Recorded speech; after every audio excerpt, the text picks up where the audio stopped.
बुजुर्गों, आप सबको मरियम नवाज शरीफ की तरफ से अस्सलाम वालेकुम। आपको भी अस्सलाम वालेकुम। आवाज नहीं आई? ये हुई ना बात। और आपको नवाज शरीफ की तरफ से भी अस्सलाम वालेकुम। उन्होंने कहा कि जब तुम मेरे लोगों में जाना तो मेरा बहुत प्यार भरा सलाम देना। आप सबका बहुत बहुत शुक्रिया।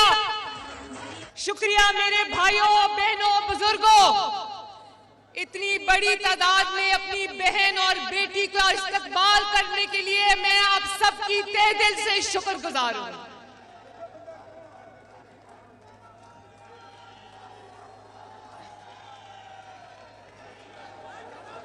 अल्लाह ताला, मैं खुशखबरी सुना दूं आपको, सुना दूं। आपका और मेरा महबूब कायद बहुत जल्दी इंशाअल्लाह आपके दरमियान मौजूद होगा। इन लोगों ने नवाज शरीफ को बार बार निकाला। 3 बार आपने हुकूमत दी, अल्लाह ताला ने हुकूमत दी, इन्होंने 3 बार उसको हुकूमत से निकाल दिया, 2 दफा मुल्क से निकाल दिया।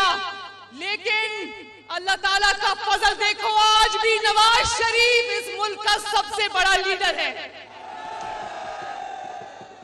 वो बार बार वापस आया, पहले से बढ़कर ताकत से वापस आया। और इंशाअल्लाह ताला आने वाले दिनों में इंशाअल्लाह ताला वो फिर वापस आएगा, आएगा इंशाअल्लाह। अल्लाह के फजल से आएगा, अल्लाह के करम से आ रहा है, आपकी मोहब्बत में वापस आएगा इंशाअल्लाह।